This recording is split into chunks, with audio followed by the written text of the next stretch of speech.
Welcome to the Propertybuyer Podcast, where we explore the world of residential and commercial real estate to help you make better decisions about buying, selling, or investing in all types of property. Join me, Rich Harvey, CEO of Propertybuyer.com.au and multi-award-winning buyer's advocate. Our podcast features expert interviews, market trends and insights, and practical tips for navigating the complex world of Australian real estate. Whether you're a home buyer, a seasoned property investor, commercial buyer, developer, or simply curious about the property market, our podcast is for you. Join us as we share our knowledge, strategies, and experience and help you achieve your property goals.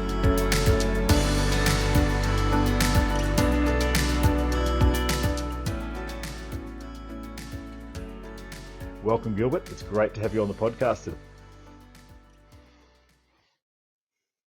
Thank you, Rich. Thank you for having me here. We have a little tradition with our podcast where we start with a thought of the week from someone famous.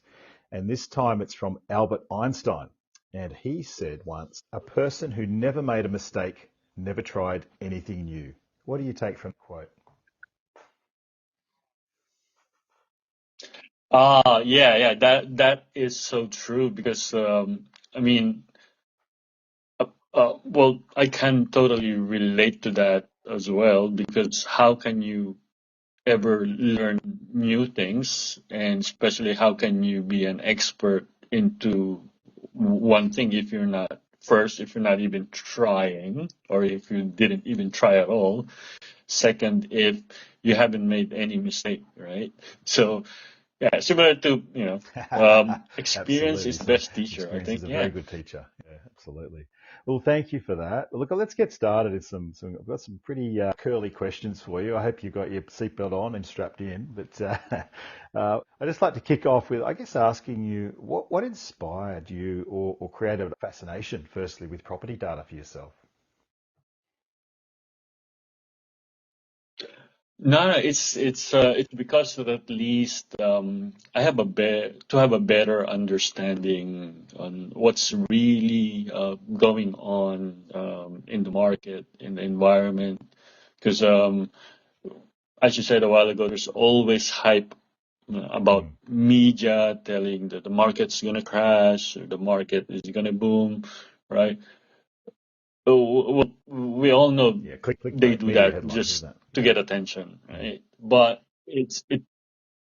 yes, that's what sell in the newspaper before, right? Now that's what sell on TVs, right? Pretty much the same, different medium. But yeah, that's what fascinated me is, people can lie, but Numbers don't lie. numbers So don't, it's I more the guess. Yeah. factual side that you find really interesting, right? Mm. Yes, factual side plus at the end of the day, you're the person who's gonna make a decision for yourself. So yeah, there's no better thing to do than to Fantastic. understand And what about property what the numbers are specifically? saying. How did you get into the property market? What sparked your interest in that? Oh no, because when my wife and I moved here in 2011, um, we were originally from the Manila, Philippines, and after 5 years, we met a couple of friends, actually a cousin of my wife. They're below their 30s during that time, 2015, and they already have their couple. They already have 10 properties under their name, and I was like, Wow. How did they do that? They're just under their 30s. Amazing. Yeah. You sort of went, okay, I like that. I'll have some of what they're having, thanks. Is that what you were thinking? Yeah, exactly. And then I just tried to do my own research and then tried to read a lot of articles. And from there, it all started. Excellent. Fantastic. So when did you set up Suburbs Finder? How long ago? We've set it up around 2020. 2020. Yeah, so it's almost 4 years now. Yeah. And tell me a bit about it. Why did you set it up and what it's all about? How does it work? Well, we set it up first as an internal tool. So with a technical background and data analytics background, I've tried a lot of tools before, but there's no tool that met my requirements. So, because the way I use the data is I use different data from different sources, which includes council data and ABS and online listing sites data. So, yeah, I pulled them from different sources, put them into one spreadsheet, and that's basically how Suburbs Finder started, in just one aggregated spreadsheet. And we were able to help friends and family with it. It worked for us. So help friends and families, and they're the ones who told us, "Oh, why don't you guys um, build something out of it, so that maybe you'll be able to help other Brilliant. people It as well." sounds similar in my experiences, except I didn't do the data platform. I just did the service of buyer's agency. When I was looking to buy my first couple of properties, I went and interviewed a whole stack of financial planners and other people, but buyer's agency wasn't a big thing back in 2000. And just like you've created, I love the fact that you've created a tool for your own purposes, and now you've commercialized it. Now you're helping other people make the same sort of decisions that you did. So yeah, in the same way for me, I thought there's got to be a better way to buy property. There's no one representing the buyer. And so I set up a system and a process to help clients do a similar thing. But tell me how Suburbs Finder works. It's it's like similar to a spreadsheet where you can you can add a lot of filters, and then you can narrow down this 15,000 suburbs into 10 or 5 suburbs based on your criteria. So let's say if you have a budget of 500,000 and you want a yield of 5%, you use the filter, and then you want a vacancy rate of 3%, and then you add that filter again, and then it narrows down to X number of suburbs, right? And then you can start narrowing down by Fantastic. And how up to location. date is the information? Because a lot of people are a bit cynical about data sources, saying, oh, they're 6 months out of date. So if you've got a vacancy factor, for example, or a yield factor, how recent or relevant is that in your platform? It's always updated every month. So there are data that gets updated every month, which is the regular median price, days on market, yield, vacancy rate, and then there are data that gets updated in real time as well, because those are the for sale and sold and rental listings, as we pulling that from one of the Fantastic. largest So it's really online up to listing date. That's sites as fantastic. well. Yeah. So let's say that you've got an investor and you're advising them. A lot of investors get really confused about where to invest. How do you recommend that an investor approach this whole task of deciding where to invest? What sort of criteria do you recommend that they consider? Well, first is, I asked them, well, it has to start with the budget, right? And then with the budget, has to start again with what's their goal. So this is their budget and this is their goal. So if their budget is 500 grand and they want a goal that's not realistic, then probably 500 grand wouldn't be enough. So it has to be realistic with the goal. And then from the goal, then that's where we start the strategy for how to look for different areas, right? Which I'm pretty sure you guys Absolutely. We have many definitely discussions around budget do and that the for realism your or clients. how realistic the budget's got to be. And but look, we can help people with 400k, 500, even 350. That we can help them at the lower end, absolutely. And that's really important. That anyone listening to this podcast, you don't have to have $1 million to get started. You can start. And we're getting some fantastic properties, Yes, with that is true. 6.5% yields at that lower end of the market, and that really builds cash flow. It doesn't put as much pressure on your mortgages, and you're going to get decent capital growth as well. So yeah, Where I think that's the best way to start for people who are hesitant, because at least they're not if it doesn't work out, I don't think it's not going to work out, because that's the safest investment property. Because if you know park your money on property, in 10 years time, it will definitely go up, Yeah. right? Yep, Yeah. absolutely. So there's no loss on that Well, matter. I think a lot of people might fear that, by investing in property, they're going to lose their capital. But I've never seen, certainly none of our clients, but I've never seen in the market where people have lost 100% of their capital in property.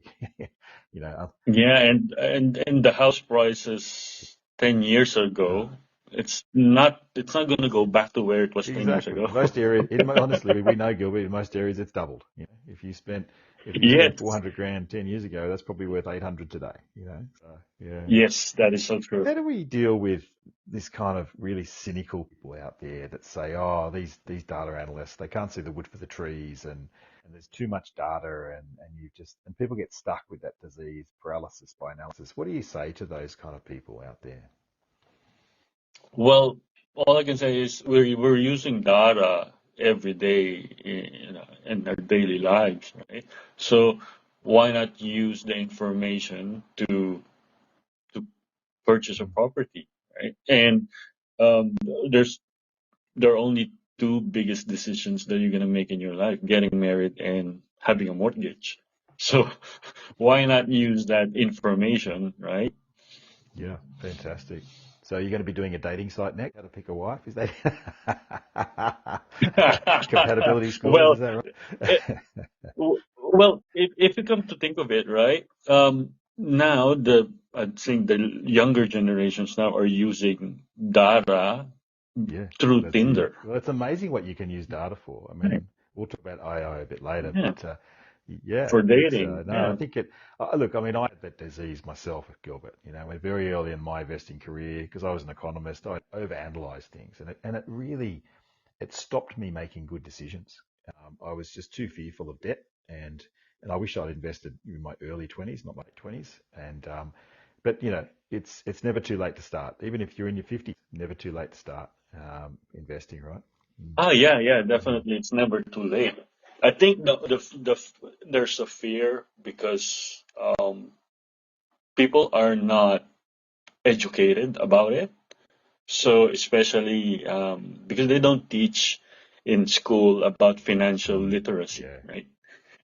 So property investing is a game of finance. It just so happened there's a house that's it. thrown I in the just can't middle, believe, right? like, I know in my son's school, they taught them about how to calculate repayments for a car, right?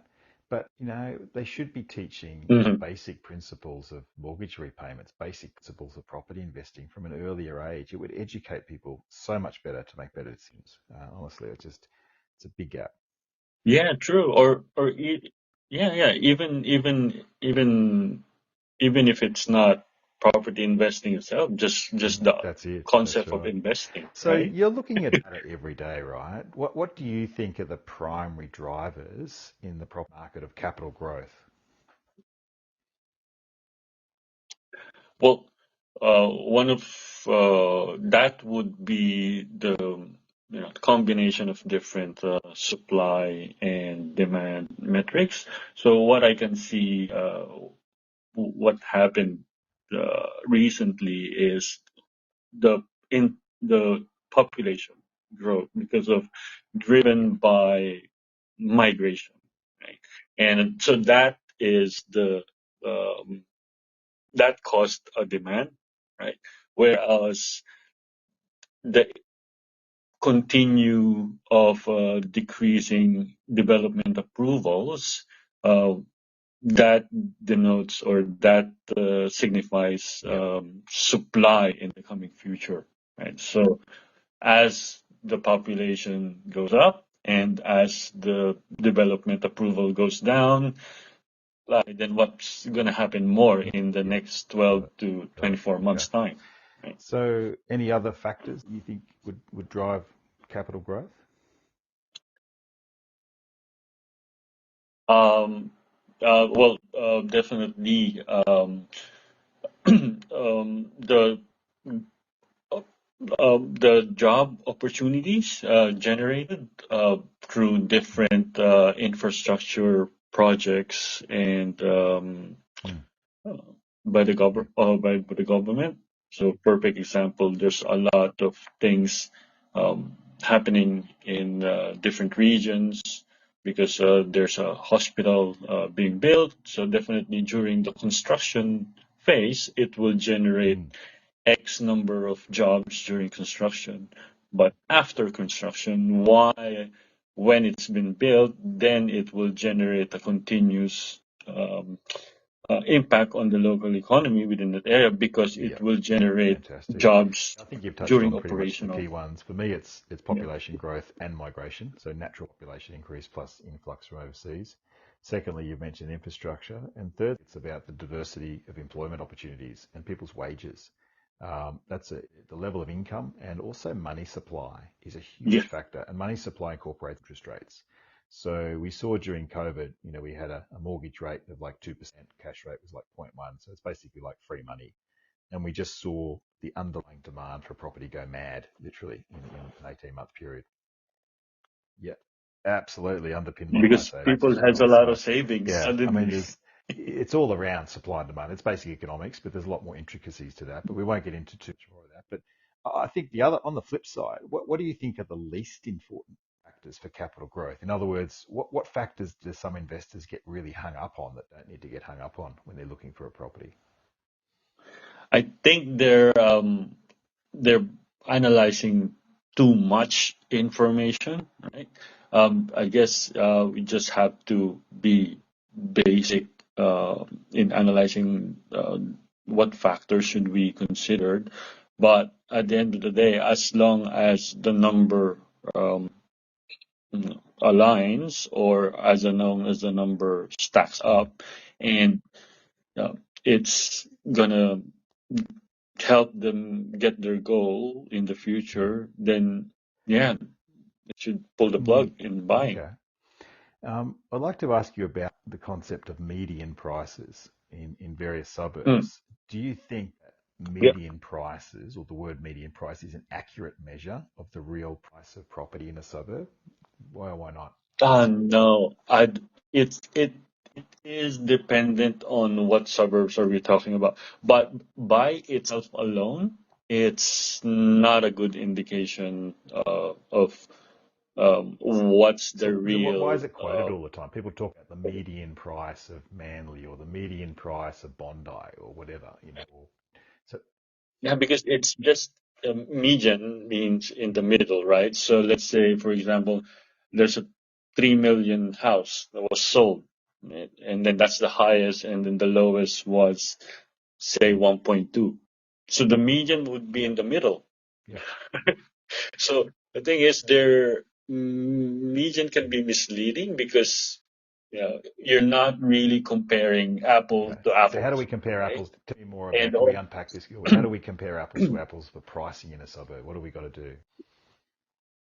well, the best way to do that is look at the properties that have sold in the market over the past month or over the past 3 months, right? So if you're looking at a house, and then if you're looking at a house, let's say for a 3 bedroom with a budget of 500, right?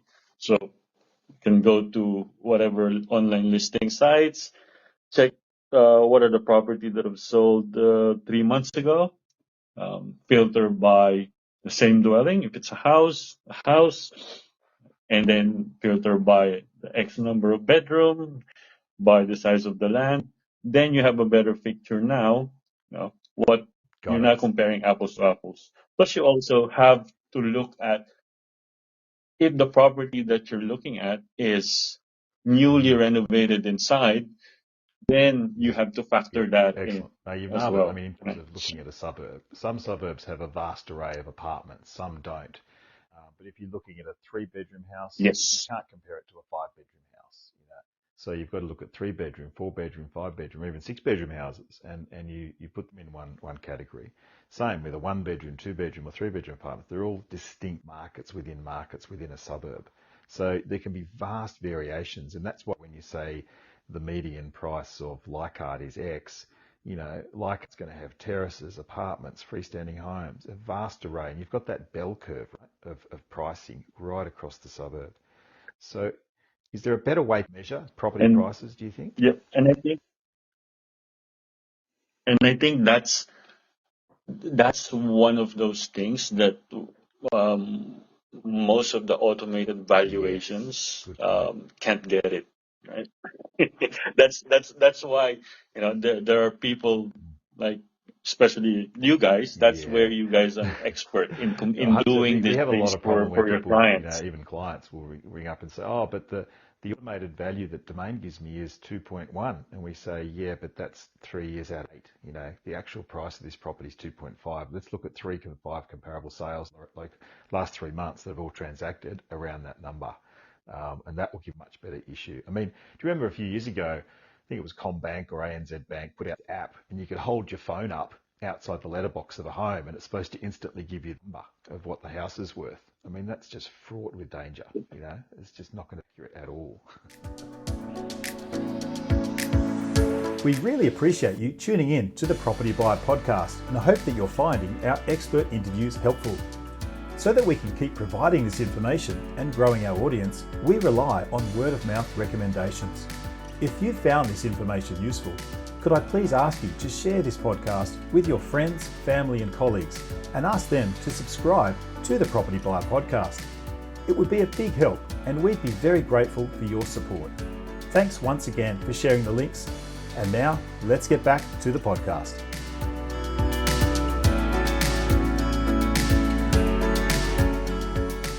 So what's the best way to measure property prices in a suburb, do you think?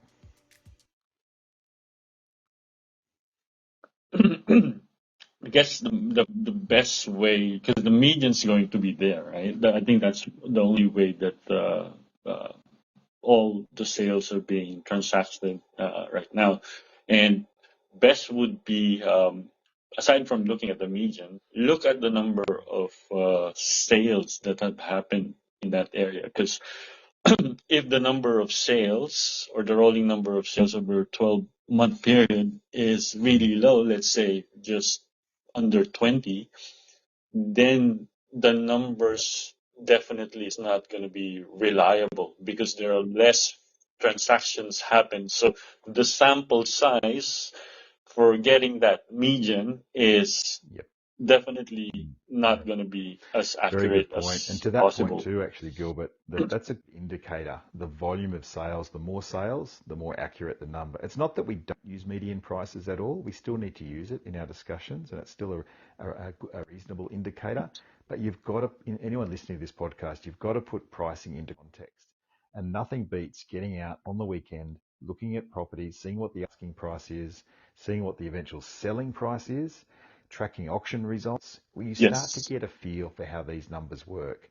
Because we're talking about data here at a high level, Gilbert, but we know that in most capital cities, properties are notoriously underquoted to attract buyers to then make offers. And we know that the price that it eventually sells for is often a lot higher than what is advertised. And that's Yep. because of competitive demand. And you've got to be able to understand what drives those prices in a particular area. So let's talk about property supply. We've talked a little bit about demand. What are some good ways to measure the supply of property? And how can investors, do you think, learn to use data to avoid buying in areas that could be potentially oversupplied with property? Well, I think that's related to the one that I mentioned a while ago. They need to check um, how many development approvals are coming in or being approved by different councils. So they need to check on the trend or the total as well. Because if the trend is going down, means it's continuously decreasing, then there will be less and less supply coming into the market. Plus, they also have to consider are different suburbs are not the same size, right? So, perfect example would be Bondi, right? It's small, but so definitely there's no more supply of the land, right? The only way that you can buy that is through buying an apartment. And compared to if you're going to buy somewhere that has a huge developable available land, Let's say Austria or then Lebanon. There you go, in Sydney. Let's use that example. yeah, then definitely, supply is just going to catch up. Yep. Okay. Mm. So I guess what you're saying then is people need to understand that even checking council websites, and there's some fancy reports out there like the Cordell report, but understanding what's coming online and when it's going to hit the market. Yep. I mean, the other thing that's happening in just talking about Sydney for a minute is all of the TOD areas or transport orientated developed areas that are being rezoned right across Sydney. But let's take sort of Killara, Linfield, Roseville, Gordon, for example. There's a lot of developers chasing Yeah. sites there. Now, what could happen is a lot of those properties will be built eventually, all at the same time, which will bring a lot of stock to the market. Now, they're not going to go for it cheaply, but it's certainly going to bring a fair bit of supply on at the same time.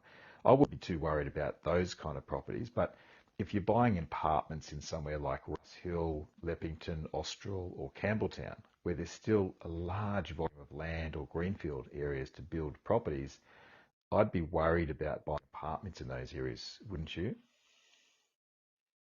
Yeah, I totally agree. Right.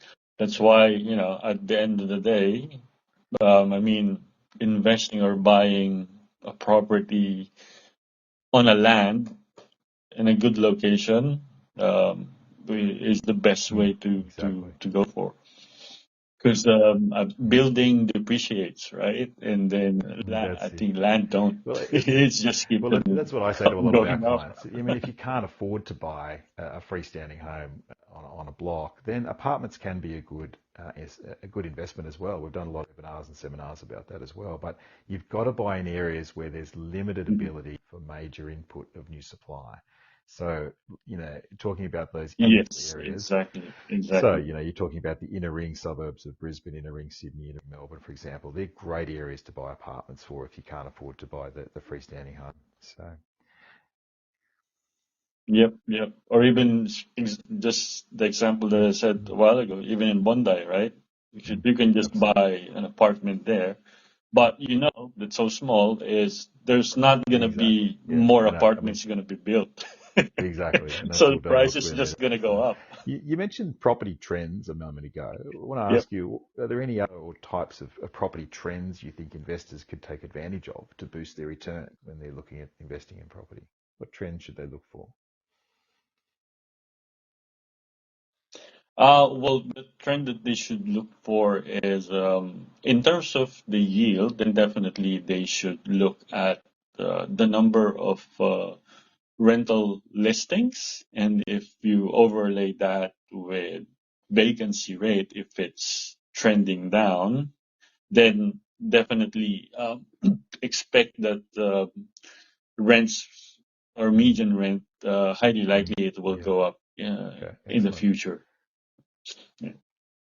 And then in terms of sale, so they have to look at the number of sale listings. If it's going down, um, with the correlation to days on market, with days on market going down as well, then expect that demand, well, both supply and demand, or demand going up and supply going down, then the Yep. effect Got it. would be just Excellent. So just to prices recap, going up as we're well. looking for increasing yields, vacancy rates going down, days on markets going down, volume of sales increasing, all very positive trends for price increases. Mm. Excellent. I guess maybe it's a Yeah, non-data yeah. trend that I'd be looking for, Gilbert, is what I call gentrification or upgraders, and yeah, and I Yes, guess that is so also true. the I totally agree aspiring with you on or that one. aspirational suburbs. So there's it's always a groundswell of what I call the next generation coming into various suburbs. So you've got the old guard, we have people from their sort of 65 to Hmm. 80s who've lived in their home for 30 plus years, who are now retiring, literally moving into aged care or higher care homes and making way for the younger generation. Then you see the younger generation come through and renovate those suburbs. And it's very apparent in inner parts of Melbourne, inner parts of Sydney and Brisbane as well. There's some fantastic gentrification suburbs, and they're great suburbs to buy in. high demand from professionals and also tenants and good investors. If, let's say, for one street, right, if all of a sudden, one by one, each old houses are being knocked down and being built, then highly likely prices will go up on those areas. Yeah, that's it. Yeah. I don't know if this is exactly a data question for you, but it's just more a general investment property question. We all know that location's critical, choosing the right suburbs, and your platform can do that. But how much importance do you place on choosing the right type of property? In other words, how much importance do you place on choosing house, apartment, terrace, or townhouse, and how do you do that? Well, definitely, there's, I would say 70% um, of the capital growth is being lifted by the location, right? And then 30% comes down to the type of asset itself, right? Okay. So between, I guess it depends on really the strategy of a person, because it may be it may be a house, but it's not fit on their strategy, or it's not really the yield that they're after. But whereas this apartment, it has better yield and it fits their portfolio. Yeah. So I guess it's a different case to case. But on my investing journey and my strategy, um, any any day of the week, or any time of the day, I'll definitely go for houses, and then next would be terrace houses, and then villa, and then Yep. apartment. No, I'd agree with that too. And that's exactly the same. And again, you're right. It's all about the strategy that you're looking for, and whether you're looking to add value, sort of time you've got to spend in maintaining it, monitoring your portfolio. No, I fully agree with that. Yeah. Yeah, because we bought an apartment unit before. The only reason why we bought an apartment unit is because we can totally manufacture growth by uh, renovating the whole Fantastic. place. Brilliant. Yeah, that's the only. Then after that, because once you've done that, the only way for you to increase or to have growth is to wait for X number of years. I love the manufactured growth strategy. Brilliant. Gilbert, I want to ask you about the latest kid on the block, and that's AI, artificial intelligence and prop tech. What are you adopting in your business in Suburbs Finder to keep up with technology? Well, we've started doing testing a lot of machine learning on the back end, but still in the infancy process, process stage, still doing a lot of tests. But I'd say uh, um, AI is dependent on the data that you put in, right? So if the data that you put in is rubbish, then definitely what AI or will use or as an output is also rubbish. Right? So it's important that the foundation itself that the AI will use are all well cleansed, I'd say. Right? So yeah, I mean, my total take on that is there's a lot of um, companies jumping on AI bandwagon at the moment, because especially in prop tech industry. But if me personally, I wouldn't bet my mortgage uh, just highly on the decision, just barely basing it on AI.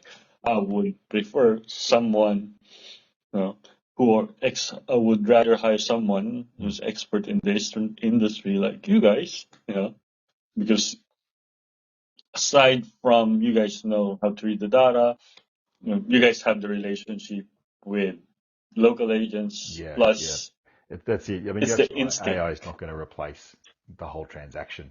AI is just there to help fill data, speed up some of the, the analytics part. But at the end of the day, Yes. it's not going to be able to negotiate. It's not going to be able to access off-market properties and anything to do with that human interaction. You've got to have that human being there. Yeah. Yep. Because a lot of prop tech now are saying, this is gonna help you guys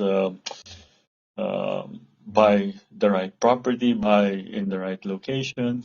Can be true, but at the same time, you just don't want to use or Exactly. to be I mean, highly even, I've just upgraded from reliant on that. the original Chat GPT to the paid version, and the difference between that's remarkable. But then, Chat GPT still throws up some answers that are very questionable. So you always have to check. And this is what I call the word ground truthing. You can have all the great, Yes. your platform's fantastic, but you have to ground truth it. You have to go on the street, talk to agents, do that hard work and ground truth everything that you're doing. It's really important.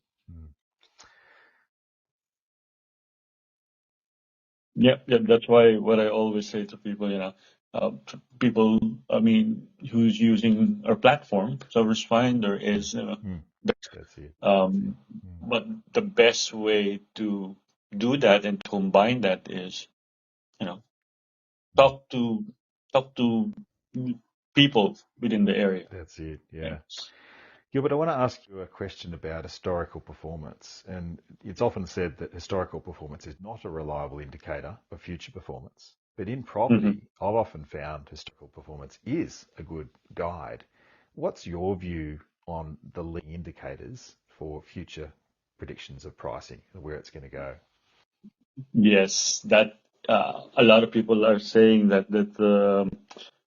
past performance is not a good indication of what's going to happen in the future. That is true, but past performance is a good benchmark of what's going to happen in the future because it happened already before, Yeah. right? So the out or the action that had happened previously, definitely when it happened again, what sort of reaction would happen, right? Definitely it will be the same. Yeah. I think it depends on time frame too.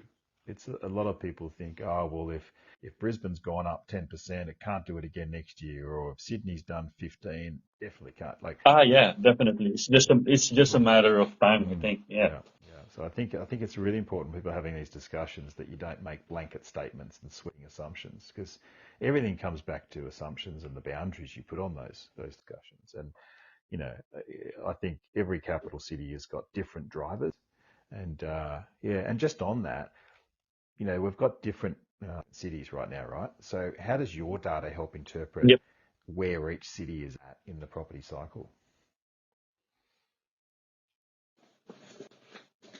Yeah. So what we do have a what we do is we do have a performance change metrics where you can see how much each locations have grown in 3 months time or in 6 months time or in 12 months time or in Yeah. 3 years time.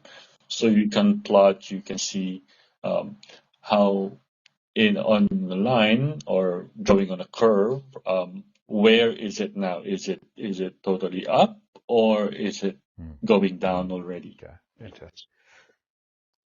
Because if it's going down, then there's still an opportunity there. If it's going down, then it's already reached its peak. Let's say for example, just for as an example, Wollongong, say over the past 3 years, it has increased by 45% in median. So that's huge for span of 3 years, I don't think it will still continue. So it might continue probably another 5%, but after that, there's no way that it has to plateau or it has to go down. Okay, fantastic. I get asked all the time, why do some suburbs perform so much better than others? You can have some suburbs that just kind of sit there and do nothing, and then the adjoining suburb just rockets ahead. Can you give me any examples or some insights into why you think that might happen? Well, definitely because not all suburbs are created equal. And first of all, it will be, I'd say, because of lifestyle, in terms of for owner occupiers, right? And what are the facilities available within the area? Schools, those are the factors that being or access through transportations and facilities, right? And then next would be I think it's what else? jobs, yeah, absolutely. Lifestyle. Look, I think you nailed it. Jobs I think as well. it's jobs, it's amenities, it's lifestyle, it's an appeal. Some suburbs really they're just lackluster. They've got really nothing going for them. It's just a bunch of hedges and houses. There's no shopping centre, there's no community, there's no village atmosphere. Whereas other suburbs have all of those in spades and aspect and views. So it's really important to get all of those things in the best suburbs you can. Yeah. So Gilbert, Yeah, I want to ask you definitely. about the confidence data. How much confidence do you have in your data, and do you ever get it wrong? Well, I wouldn't say it's 100%, right? There's always going to be, I'm going to be brutally honest, there's always going to be, it's not going to be accurate as much as we'd like to. There's always going to be a statistical inconsistency within the data due to the way it was, where, and at what point in time the data was collected, and the number of transactions, right?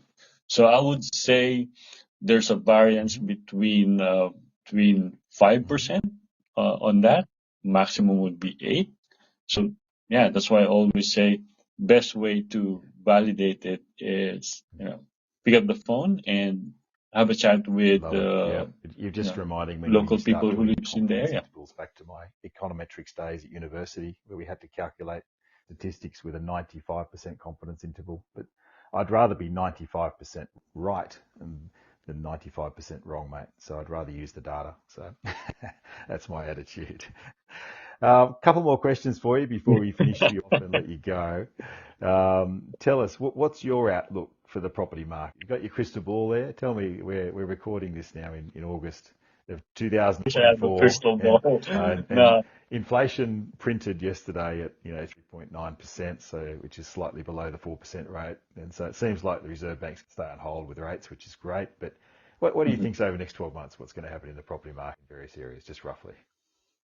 Well, roughly there will still be in the next 12 months there will still demand or pressure will still be present on different markets, especially to those areas that have decreasing development approvals, and affordability will still continue to be an issue.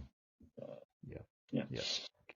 Well, I think you're absolutely right. I think that definitely that affordability factor, the housing crisis is not going away. My view is that the government's dream of building 240,000 homes a year is going to fall into a crashing heap, and we're going to be 80,000 dwellings short. That's the predictions there. So if you're an investor, it's a great time to be considering investing, and it's kind of crazy to sit around and wait for the perfect time, because the perfect time is when you've got the ability to borrow and to go ahead and move forward.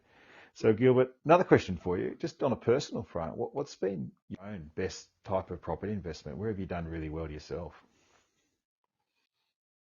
Well, my strategy is totally different. It's a bit of a niche, so we are into to buy and then develop and then build and put in a co-living right. strategy. Okay. So multiple incomes from the one dwelling. Great strategy. Yeah, fantastic. Yes, Yeah. that is correct. Because we can't control. I mean, we can do suburb selection to increase our chances in getting capital growth, right? But the factor that you have more control is increasing your yield. Yeah, great, fantastic. And just finally, to finish off, what's the best property tip that you could share with our audience today? I mean, the best property tip is buy property when you're whenever your situation lets you. Do not wait for that moment that I'm gonna wait for 3 months because it's still gonna go down. It's not gonna go down. It will remain the same. Just, just give it a go as soon as you're financially able. Because the best time that to buy property would have been 6 months ago. So so the next best time is when you're already able, as soon as you're able right away. And then do your research and then engage people like you guys. guys. 10 years ago, and the best time before that was 20 years ago, right? So you're absolutely right. I mean, we talked to a lot of people that have procrastinated for years and years. I was talking to a lady yesterday on the phone that rang us like 3 or 4 years ago. Said, "Oh, I should have gone there." And we say, "Yeah, well, it's never too late, But I think, procrastination just leads to you making lower returns, and waiting for that perfect time to enter the market is a fool's game. As you say, buy when you can afford to buy. Talk to your mortgage broker, get yourself pre-approved, get educated. And if anyone wants to jump on Gilbert's platform, it's suburbfinder.com.au. It's got a great array of really great data on there. Highly recommend it. We use it for all of our clients. Gilbert, thank you so much. And really appreciate you being on the podcast. It's been fantastic chatting with you. Pleasure. Yep, so that's thank it you for having another me. edition of the Property Buyer Podcast. We'll be back with another edition in this fortnight. Thanks for listening. We'll be back again in touch soon. Bye for now. Thanks for being with us on another Property Buyer Podcast. If you have a question you'd like to ask, please click on the SpeakPipe link and we'll answer this during the next episode. If you're looking to buy a residential or commercial property in the near future and would like to get the added advantage of having a buyer's advocate on your side, then please reach out to my team today and send us your inquiry and we'd be delighted to help. Please visit our website at propertybuyer.com.au where you can stay updated with all my latest market updates, weekly blogs and live suburb profiles to help you make better property decisions. We look forward to connecting with you again on the next Property Buyer Podcast.